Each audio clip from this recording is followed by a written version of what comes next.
Hello friends, let's discuss current affairs, and today's first question is about the new president of a country called Bangladesh, and the guy's name is Muhammad Shahabuddin.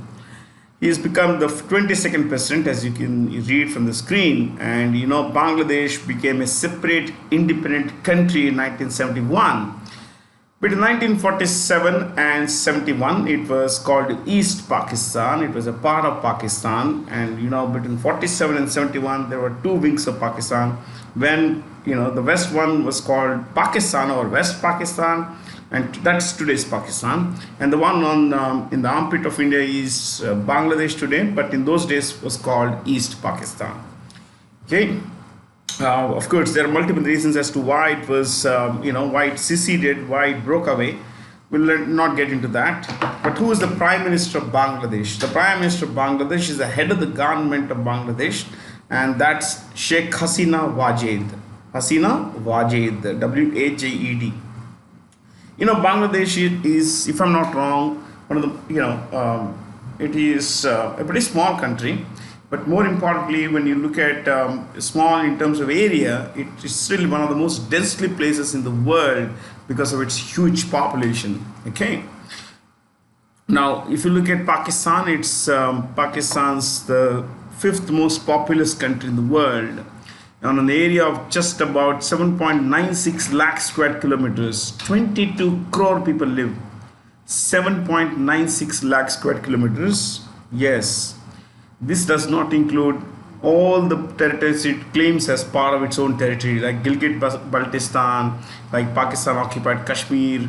No, they are not part of 7.96 lakh square kilometers. If you look at other sources that actually denote what the Pakistani government talks about as their area, it would be 8.83 lakh square kilometers. So I'm deducting all the area that it had claimed as its own. So that comes to about 7.96 lakh square kilometers. Okay. So that also means that they have occupied about 87,000 square kilometers of our area. So Pakistan's Prime Minister, as you know, is Shehbaz Sharif, and he is battling a bankruptcy, my friends. The country is staring at a bankruptcy. Maybe I'll bring to you in the next session the entire list on. Will spend about 20-30 minutes on Pakistan. If not 20-30 minutes, at least 15 minutes on Pakistan, and we'll cut down on the number of questions. But from Pakistan, let's go to Indonesia, the world's most populous Muslim country. Indonesia is home to 18,000 islands, and these islands are home to about 26 crore people, majority of who practice Islam. So, ladies and gentlemen, Indonesia is the most populous country in the most populous island country in the world, and if you look at its Muslim population, they make up the largest Muslim population in the world of any country. So, most populous Muslim country, Indonesia, and that would give it the rank 4 overall. Rank 5 is Pakistan, because rank 1 is occupied as of today unofficially India, but officially China. Okay, China is the most populous country. Number 2 India, number 3 the United States, number 4 Indonesia, number 5 Pakistan.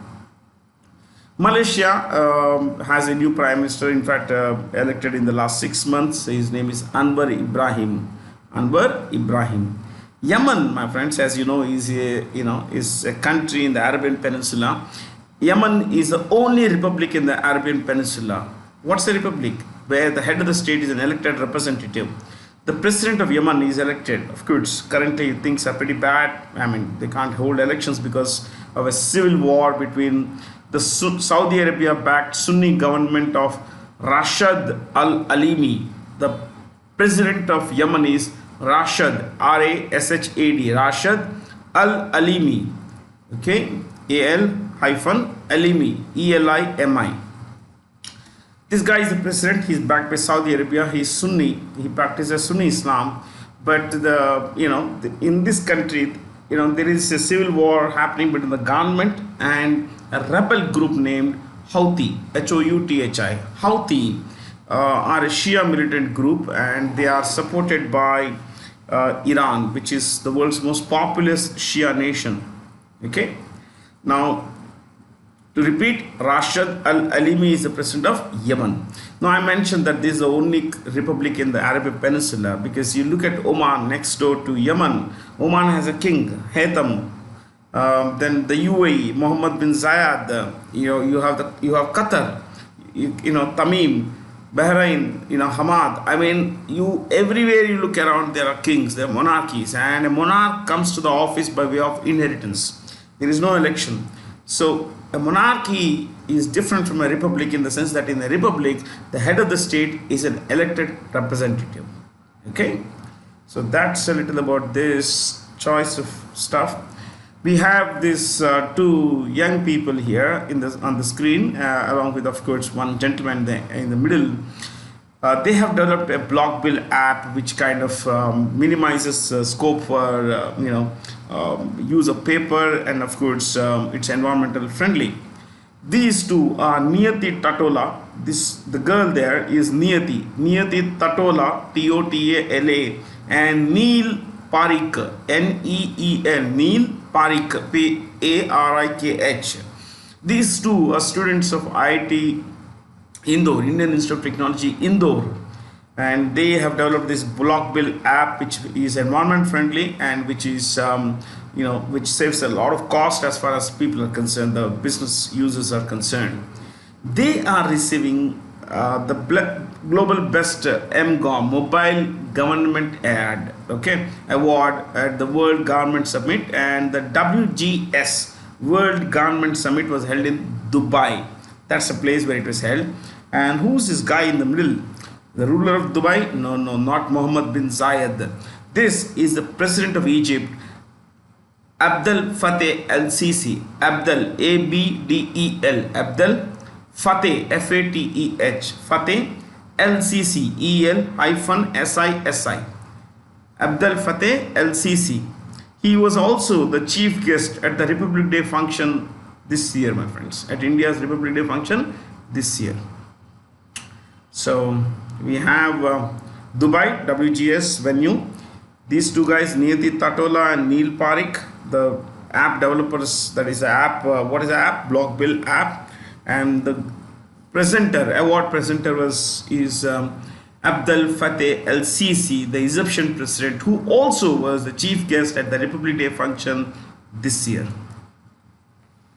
Former Foreign Minister Nikos Christodoulidis was elected President of Syria in a runoff election. Identify the correct statements regarding Cyprus. Nicosia is a capital. Of course, Niamey is not the capital because Niamey is the capital of a country called Niger. Niger. Niger is in Africa. Of course, Nicosia is a capital and the currency of Cyprus is euro. Where is this? So, we have the currency is euro. So, choice E is also incorrect because it says pound sterling is a currency. Why would we say pound sterling? Pound sterling is the currency of Britain.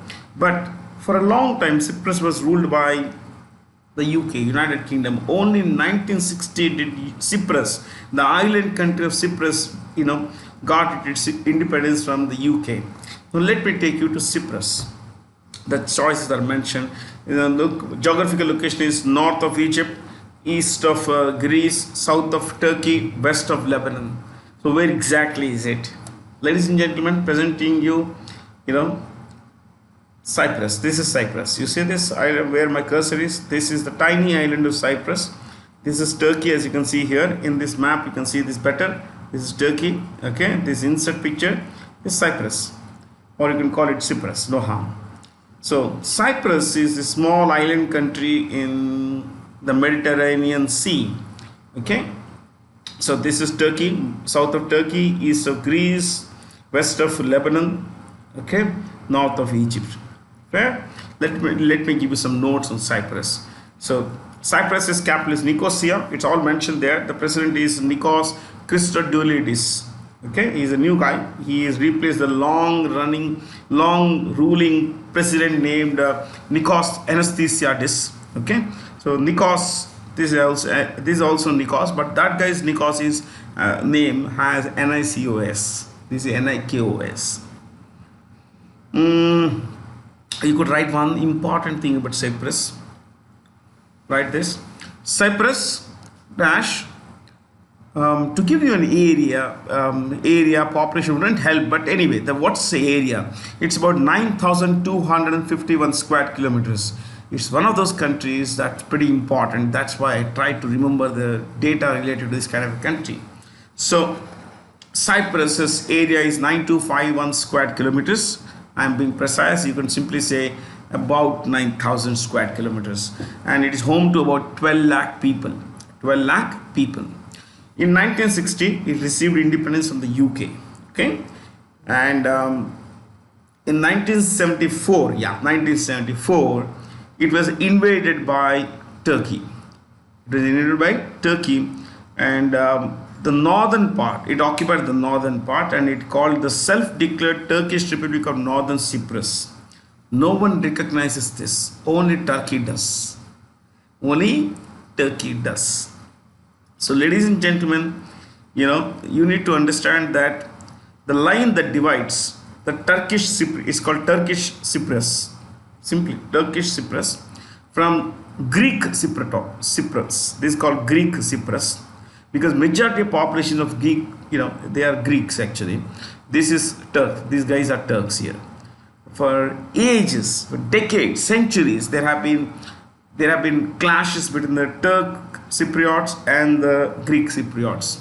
So, in 1974, Turkey invaded the island and occupied the northern portion. Okay, the UN intervened and established a buffer zone. You see this line that divides the capital Nicosia. Yeah, this line is called Green Line. So you could write Green Line separates Northern Cyprus from Greek Cyprus.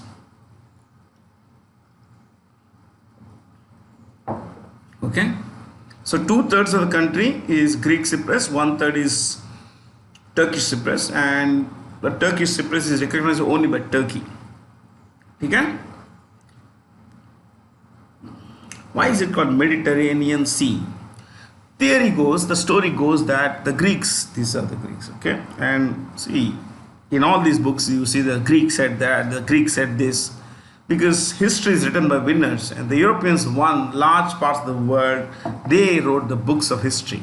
They controlled the narrative.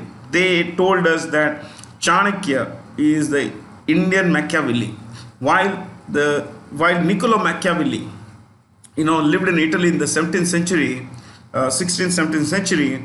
Chanakya in India lived in the 4th century BC. So who came first? Chanakya came first, almost 2000 years before Machiavelli lived. But since, history is written by Europeans, has been written by Europeans, instead of calling Machiavelli the Italian Chanakya, they call Chanakya the Indian Machiavelli. That's how it is. Okay. So, Mediterranean Sea. I was discussing this story. Mediterranean Sea. Medi is middle. Terra is land. EAN is a Greek suffix for a water body. Okay, it's a suffix. It comes in the end of a word. Suffix. So EAN in the end of a word always, to a large extent, means water body. The water body in the middle of the earth, because the Greeks believed that was earth.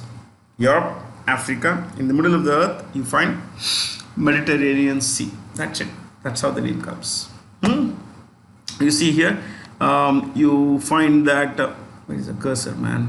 Yeah, it's here. You see this here? This narrow stretch of water that separates Europe from Africa. This is called the Strait of Gibraltar. Gibraltar, Gibraltar. Gibraltar is a territory owned by Britain. It's about less than 7 square kilometers. It's owned by Britain, and the Africa is separate from Europe at this stretch by just 14 kilometers. That's it, 14 kilometers, my friends. Okay. And at some point, if you had read that, if you had seen a Dalmatian dog, a white dog with a lot of black patches, you would find that the name comes from this place. Here, we see lot of islands here. Okay, there are Croatian islands here, Chota islands, There was a smaller map only of Croatia, you would have found. You could just look up Croatia map. You find small islands. They look like patches. So that's how the name comes. That region is called Dalmatia, and hence the dog Dalmatian. Okay.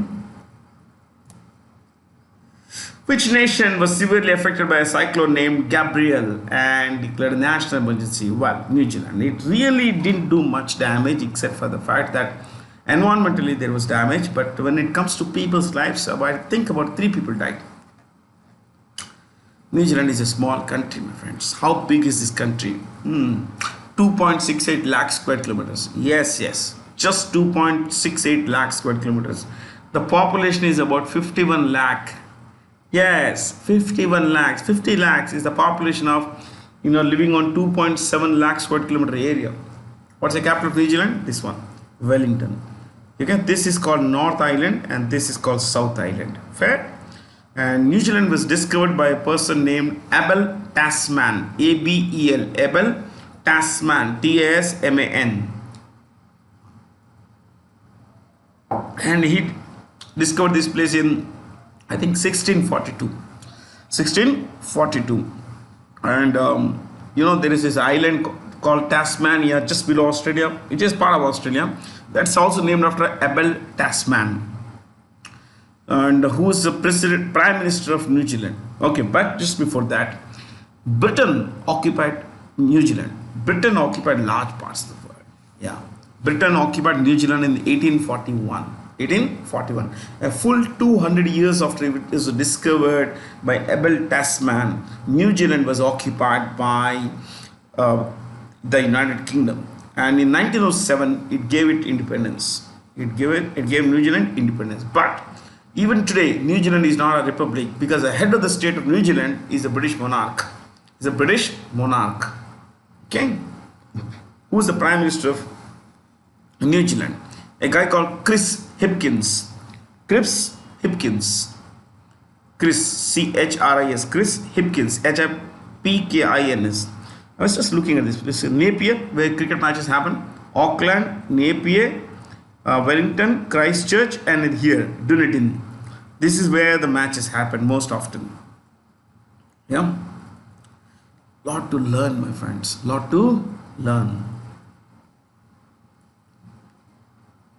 If you don't know what's a cape is a land that heads into the sea. It's called a headland. Just headland, nothing else. A narrow stretch of land that juts into the sea. That's called a cape. Okay, then look at this. It's jutting into the sea. You see this cape, here. This also juts into the sea. See this, Hawke Bay, B-A-Y. What's a bay? A water body surrounded by land on 3 sides. This is a water body here, Hawke Bay, surrounded by land on 3 sides. It's open only on one side. That's a bay. Bay of Bengal.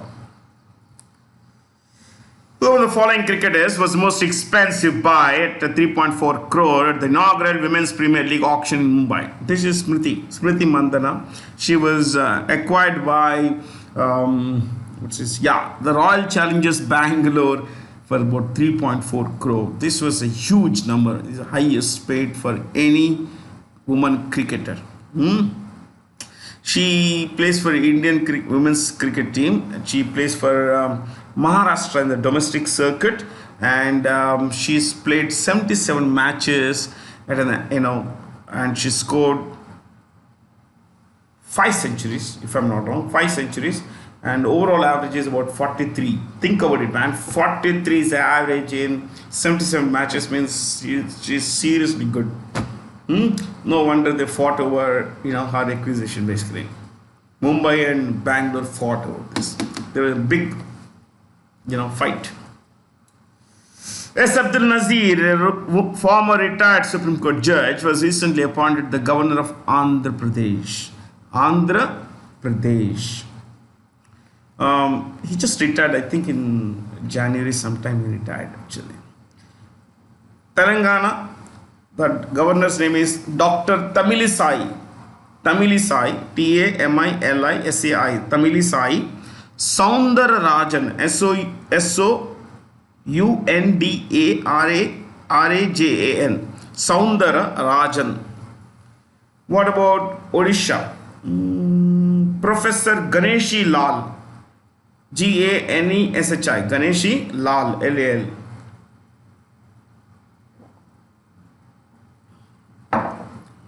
Tamil Nadu, R.N. Ravi, R.N. Ravi, R.N. Ravi. Kerala, I think it's Muhammad Arif Khan, Muhammad Arif Khan.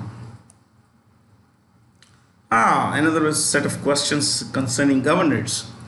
Identify the correctly matched pairs of new governors with their respective states. All of them are right, so we will not spend time here, my friends. The first meeting of the G20 Group of 20 Agriculture Working Group was held in Indore, Madhya Pradesh. Indore, Madhya Pradesh.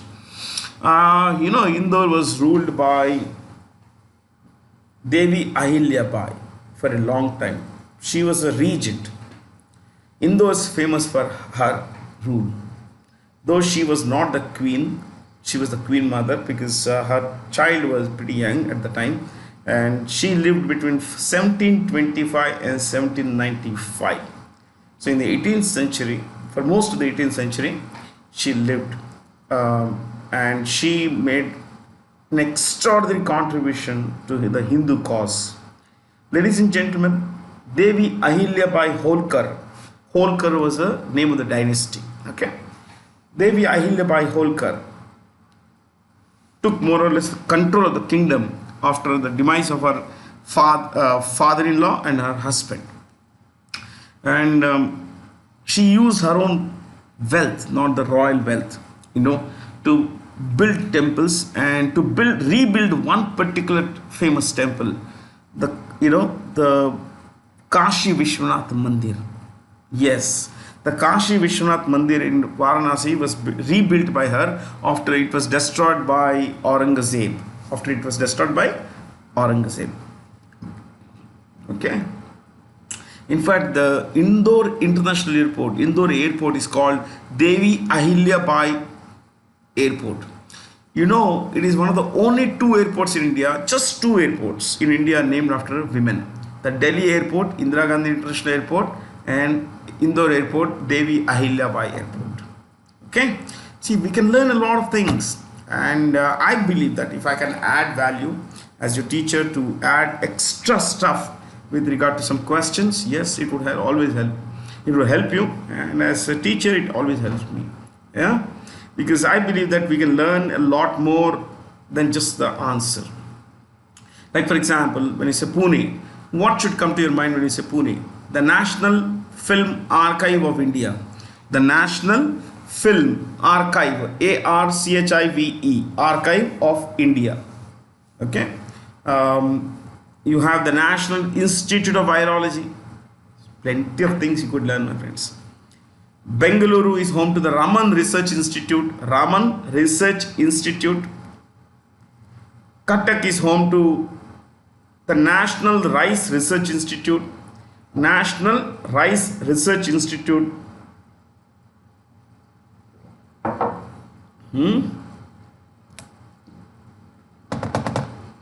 In association with which foreign government did the Ministry of External Affairs host the 12th World Hindi Conference in Feb 2023? Fiji. This is Fiji.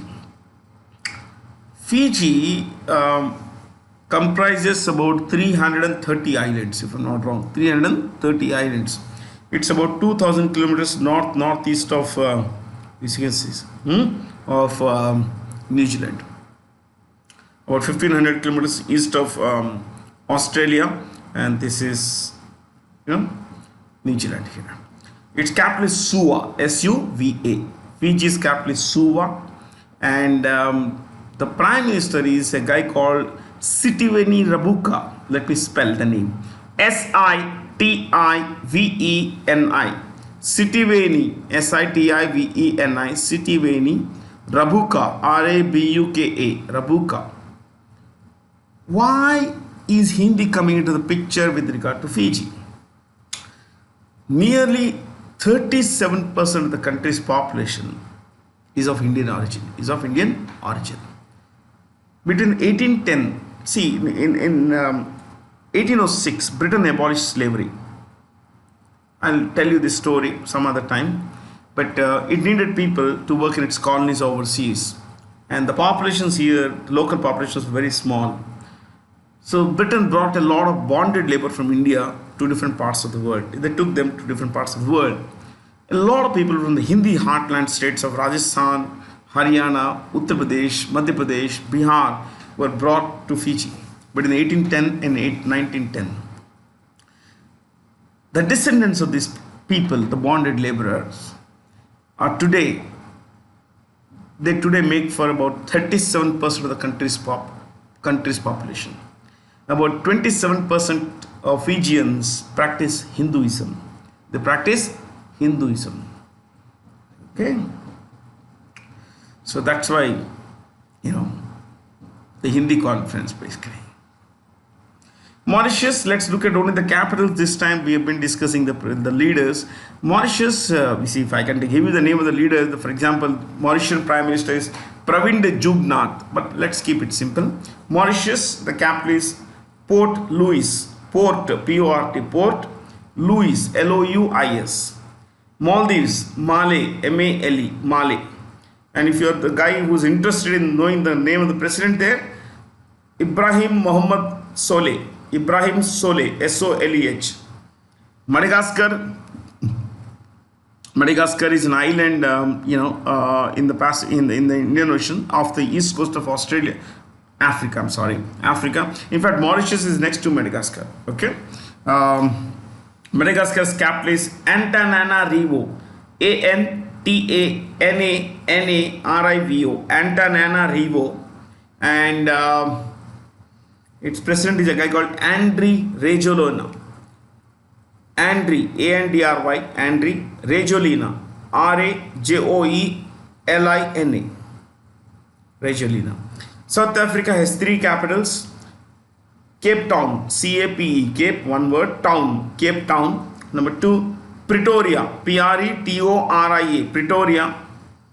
Number 3, Bloemfontein, B-L-O-E-M-F-O-N-T-E-I-N, Bloemfontein. And the president is a guy called Cyril Ramaphosa. Cyril, C-Y-R-I-L, Cyril Ramaphosa, R-A-M-A-P-H-O-S-A, Ramaphosa. Okay. Which state topped the medals tally by winning 161 medals at the Khelo India Youth Games in Bhopal? Maharashtra. Maharashtra won 61 medals, of which 56 were gold medals. 56 gold medals out of 161 medals. The second place state was Haryana, which got about 128 medals, total of 128 medals, of which 41 were gold. 41 gold, 128 total. And the third was, I think, the home state, Madhya Pradesh. Home state, Madhya Pradesh, a total of 96 medals and 31 golds. 31 golds. You know what was the theme of this sports tournament? Hindustan का दिल धड़का दो. हिंदुस्तान का दिल धड़का दो. धड़का दो. Yeah. Name the ongoing search and rescue operation initiated by the government of India to aid Turkey and Syria and Turkey in the aftermath of the 23 Turkey-Syria earthquake. It's called Operation Dost, but I want you to know something here. We'll write about Syria. Turkey we've been writing a lot, so write Syria. Capital Damascus. D-A-M-A-S-C-U-S. Damascus. And the president is Bashar al-Assad. Bashar, B-A-S-H-A-R. Bashar al-Assad. A-L-Al-Assad. A-S-S-A-D. Assad. Bashar al-Assad. Okay? Bashar al-Assad. What's the currency? Pound. Syrian pound. P-O-U-N-D. Pound. Bashar Assad is an ophthalmologist. You know that? Ophthalmologist. He became the president of the country in 1999, and since then he has been ruling the country with an iron fist. Yeah. According to the Corporate Statistical Database (FAO-STAT) of the FAO, India ranked world's first by contributing 24% 24% of the global milk production is in India. But please understand, when we say milk, all kinds of milk together. Cow, buffalo, goat, sheep, all milk put together, India is number one. But otherwise, cow milk, India is number one. Okay, I can give you top two. Cow, not India is not number one. The yield in the US is higher. Yield also the total production. Cow milk number one, US number two, India. Number one US, number two India. Buffalo milk number one India, number two Pakistan. Number two Pakistan. So cow milk highest producer is the US, second is India.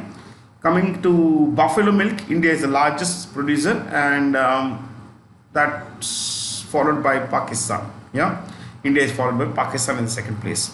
Then if you look at sheep, sheep milk, India number one.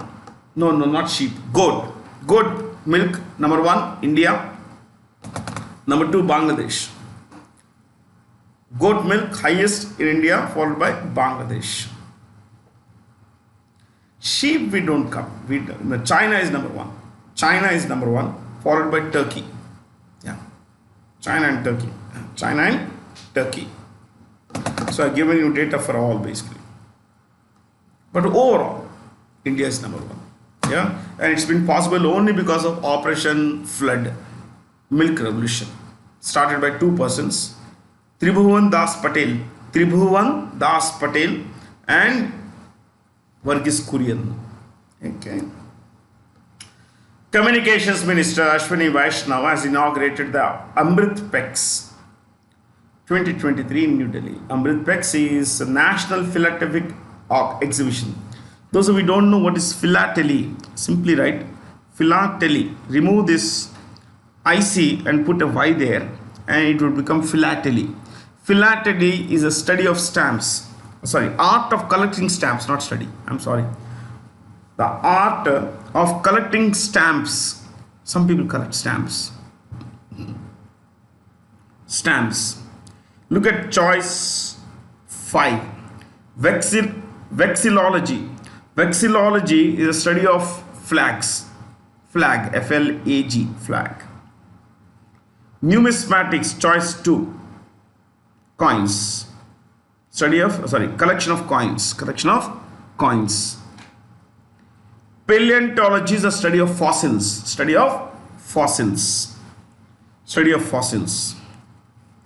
We covered everything. Which city hosted the 4th edition of the ASEAN India Youth Summit? My city, Hyderabad. Okay. ASEAN is the Association of Southeast Asian Nations. To repeat, Association of Southeast Asian Nations. ASEAN. There are 10 members. You could write this. 10 members. Then Secretary General. They have a new Secretary General. Secretary General Kao Kim Hoon. Yes, I'll spell. Kao, K-A-O.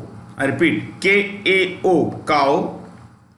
Kim, K-I-M. Kim. Hoon, H-O-U-R-N. H-O-U-R-N. Hoon. In brackets, Cambodia. C-A-M-B-O-D-I-A. Cambodia. It's a country squeezed between 3 countries. Thailand on its west, Laos on its north, and its east you would find Vietnam. Okay. Ahmedabad is home to the Physical Research Laboratory, PRL. Ahmedabad home to Physical Research Laboratory, Then Calcutta Anthropological Survey of India, Anthropological Survey of India, or simply write Botanical Survey of India. Chennai Central Leather Research Institute, Kochi Naval NAVAL, Naval Physical and Oceanographic Laboratory, Naval Physical and Oceanographic Laboratory. Which private sector lender recently acquired 100% equity shares of Sonata Finance Private Limited and NBFC, Non-Banking Finance Corporation? MFI is Microfinance Institution for 537 crore. Kotak Mahindra, whose CEO is Uday Kotak. Uday Kotak.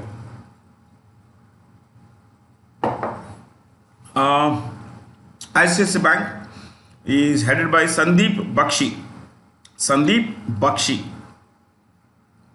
Axis Bank, Amitabh Chaudhary. We are talking of the CEOs. HDFC Bank, Shashidhar Jagdishan. IndusInd, Sumant Katpalia, KATHPALIA, Sumant Katpalia. Who won the Formula Electric race? E is electric, okay, for electric vehicles only. Who won the Formula E race held in Hyderabad? Jean-Eric Verne of France. This is the first ever time this was held, and in India, especially in Hyderabad, that is in Hyderabad. And number 2 was this. Look at 3, 4, 5 choices. These are the guys who finished in the top 3.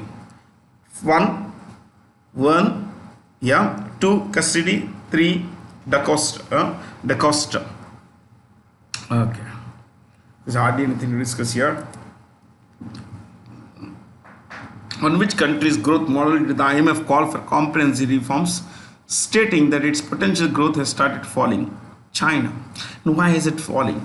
See, one of the major reasons is that China,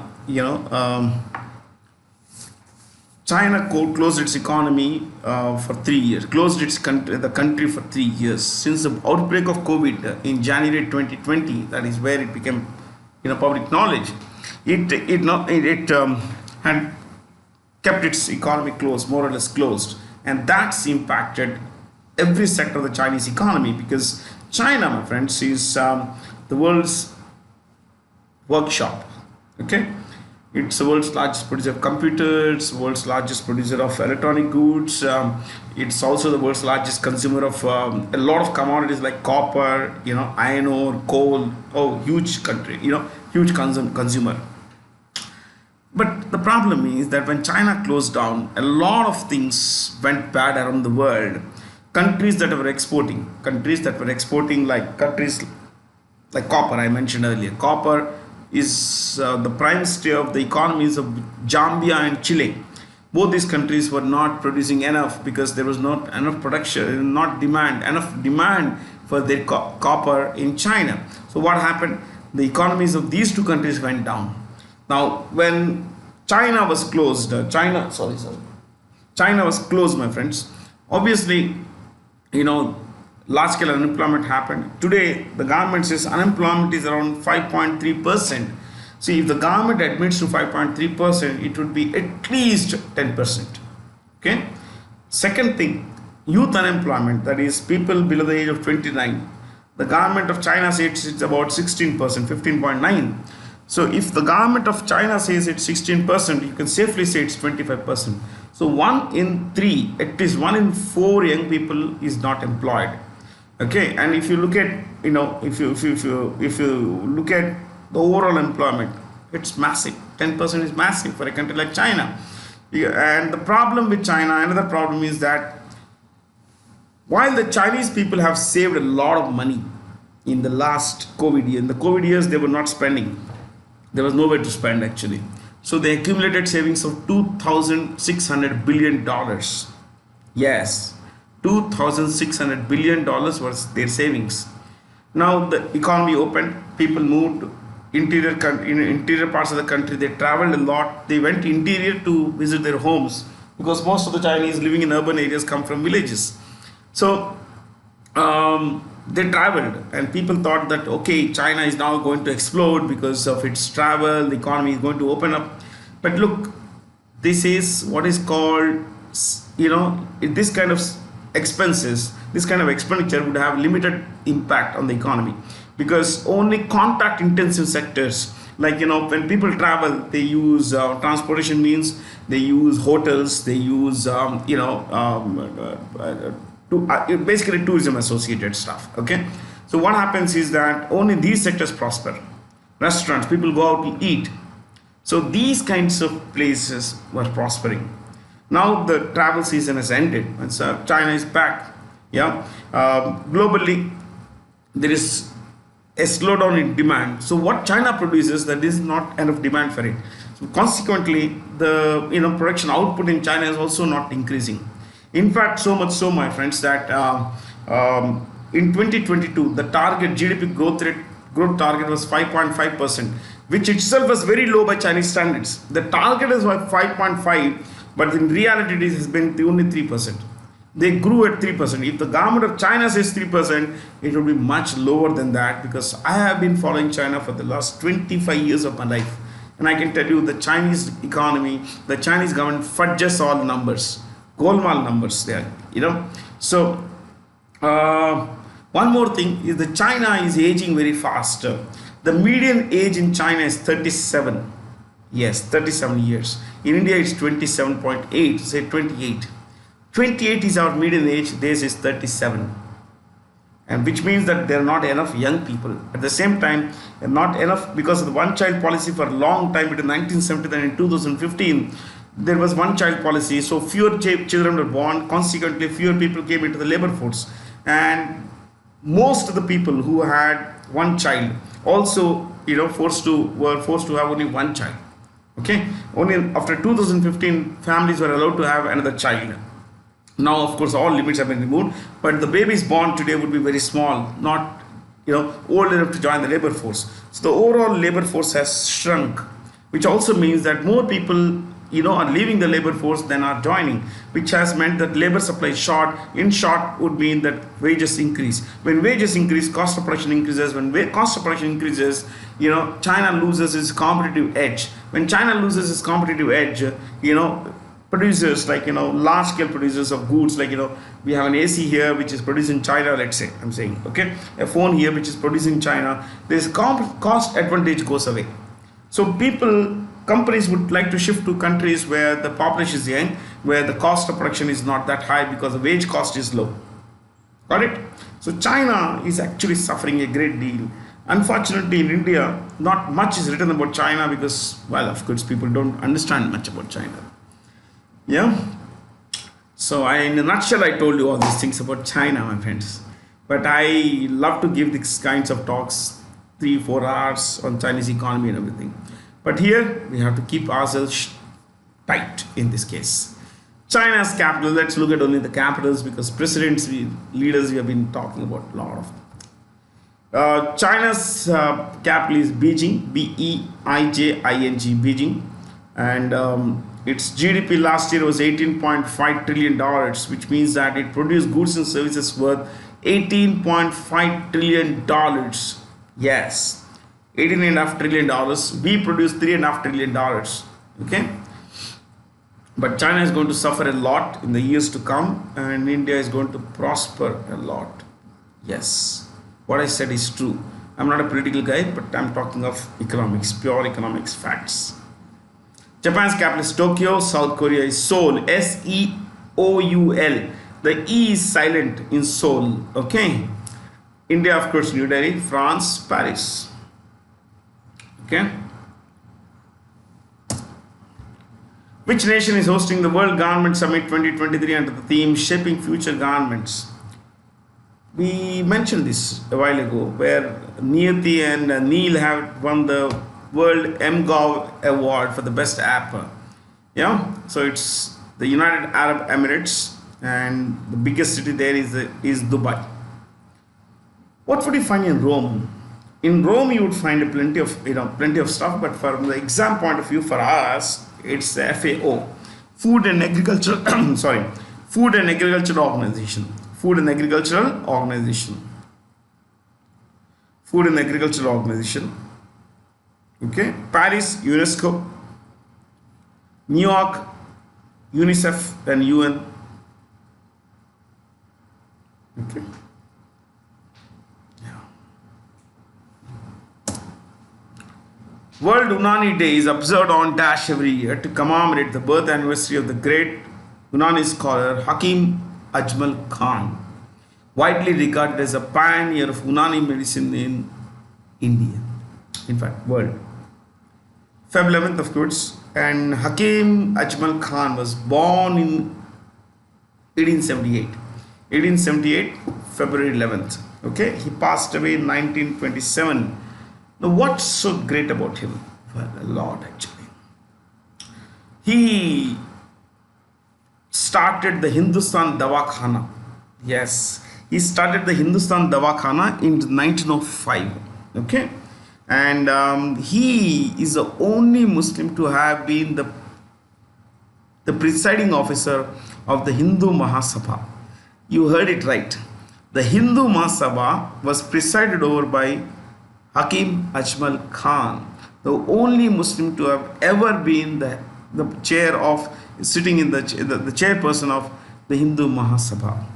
Okay, he was also, see, he's the only guy to have been the chairperson of Hindu Mahasabha, Indian National Congress, which 1921, and the Muslim League, all. Yes, amazing. Now when I read, but I didn't know much about him, so I read, looked up his name, and I found a lot of good information. Okay, so much to learn. Here you have Unani, Siddha, Ayurveda, yeah, homeopathy, naturopathy. So all these are traditional systems of medicine.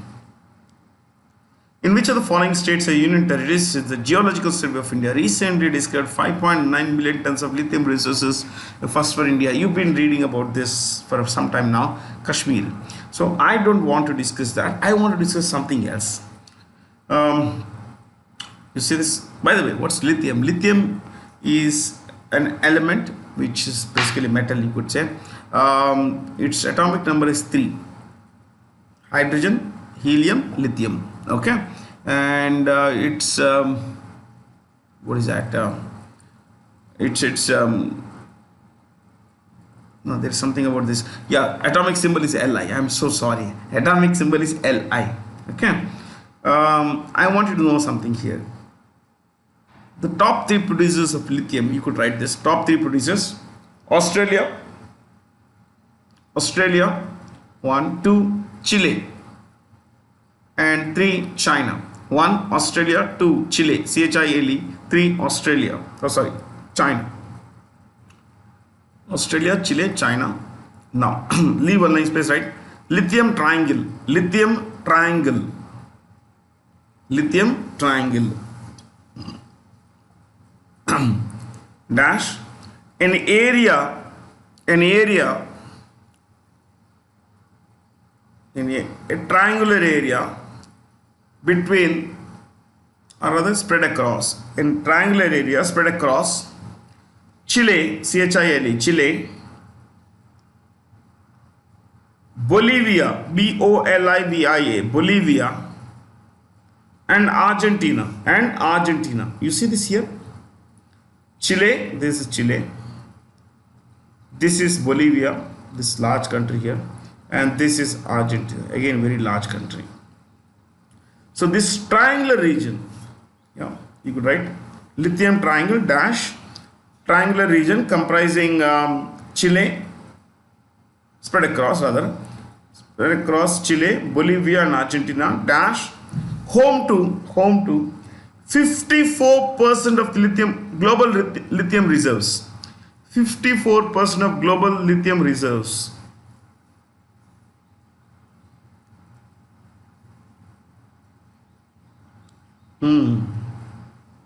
It's a lot of it, isn't it?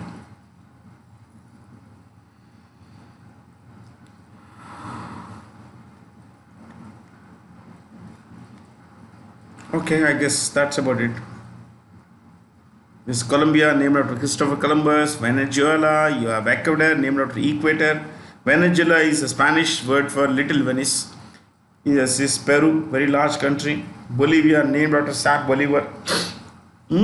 Argentina, named after Argentum, which is silver.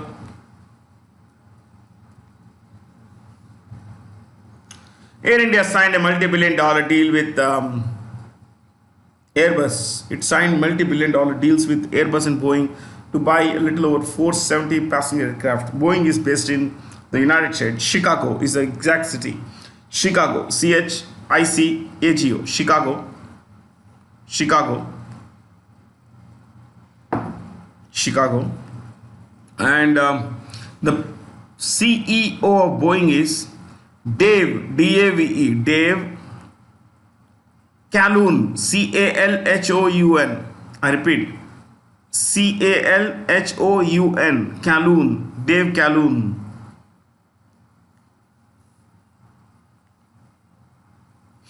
Okay, yeah.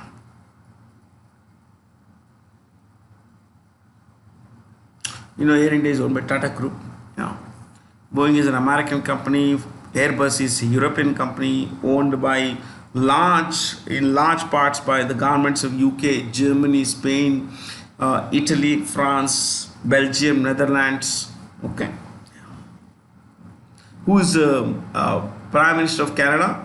Justin Trudeau. Trudeau. Trudeau. Belgium Prime Minister is Alexander De Croo. Alexander D-E-D Croo. C-R-O-O. Alexander De Croo. What a lovely picture, no? Which state or union territory will host India's first Pangong frozen lake marathon? See, in winter, this lake freezes. It's spread across the Aksai Chin and Indian held Ladakh. Aksai Chin is a 37,000 square kilometer area occupied by China. Indian area or Ladakh, basically when you say Indian, it's in Ladakh. So Aksai Chin, if you want to write Aksai Chin, A-K-S-A-I, Aksai Chin, C-H-I-N dash 37,000 square kilometer area occupied by China.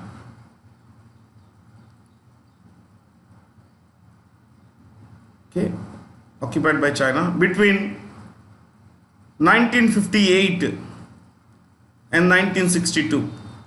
Between 1958 and 1962. So Jawaharlal Nehru was the Prime Minister at the time.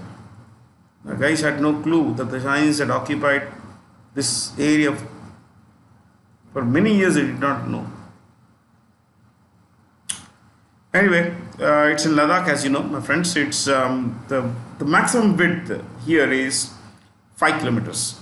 Coast end to end, bank to bank, 5 kilometers. That's the maximum width. The total surface area of the Pangong Lake is 700 kilometers.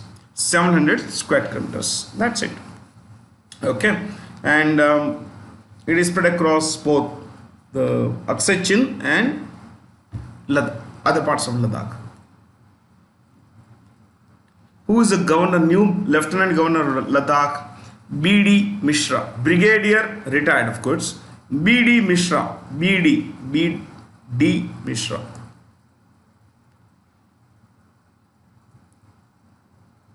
Canada, Mexico, and the United States have received automatic berths in the 2026 World Cup. Which countries will host this? Of course, as hosts, they get automatic berths. That's a question. Okay, this is the symbol. This is the logo. United 2026. See, there are going to be 80 matches. 80 matches to be played in 16 cities. 1-6.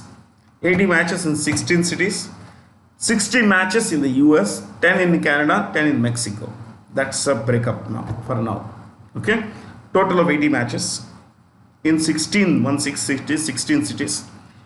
60 matches in the US, 10 in Mexico, and 10 in Canada. Okay. Who's the defending champion? France.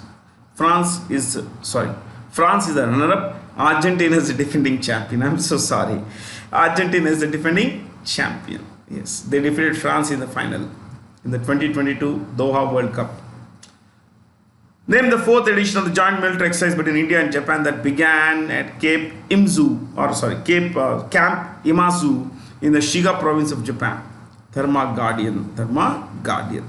Japan is, Japan is home to more than 6,000 islands. 4 are pretty large. Honshu is the largest. Shikoku, Hokkaido, and Kyushu. These are the 4 large islands. Japan doesn't have a very offensive kind of military. They have a defensive military. In fact, they don't have much of a standing army actually. And they are now changing. They're changing. Japan is now changing. They're looking at nuclear weapons, upping their defense budget, doubling their defense budget in light of the threats posed by both North Korea and China. One more exercise we could look at is choice 1, nomadic elephant between India and Mongolia. Mongolia. Mongolia.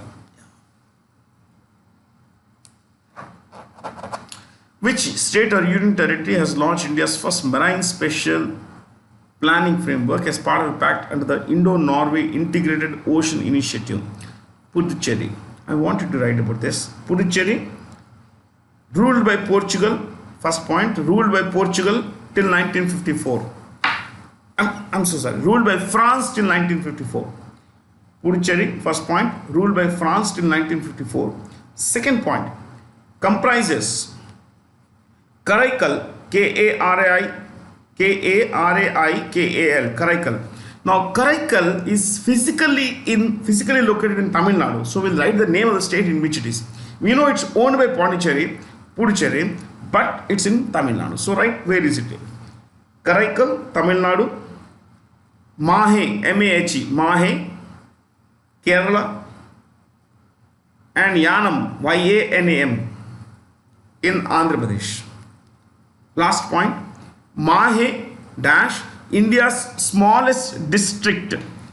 9 square kilometers. 9 square kilometers. That's it. Very small. It's here. This is Mahe.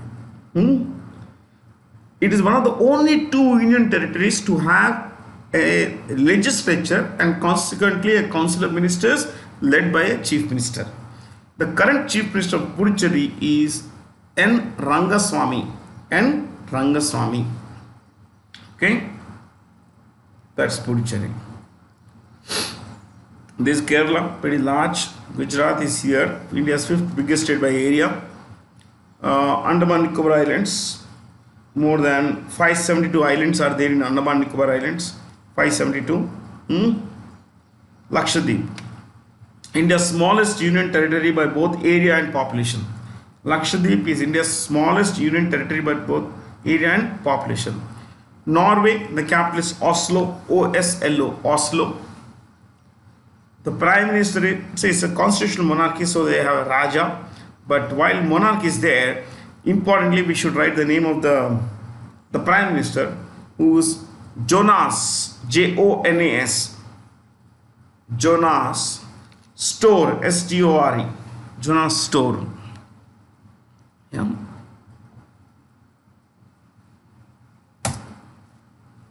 Which Indian American is the new CEO of YouTube? That is Neil Mohan, my friends. He was the chief product officer there at YouTube. See, I want you to write this. Who started YouTube? They may just ask you this question. YouTube dash founded in 2005 dash by Steve Chen. Steve, S-T-E-V-E, Steve Chen, C-H-E-N, Chen, comma, Chad Hurley, C-H-A-D, I repeat, C-H-A-D, Chad Hurley, H-U-R-L-E-Y, Chad Hurley, and Javed Karim, K-A-R-I-M. Okay, next point. acquired by Google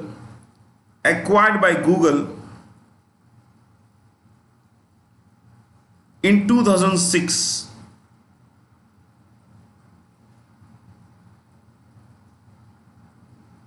Okay, yeah. You know, YouTube is the second most visited website in the world. The most visited is Google, of course. Second is YouTube. Yeah. He's an MBA from Stanford University. So that's it, guys. Have a lot of fun. Enjoy yourself. Stay curious. Thank you for being here. Thank you so much.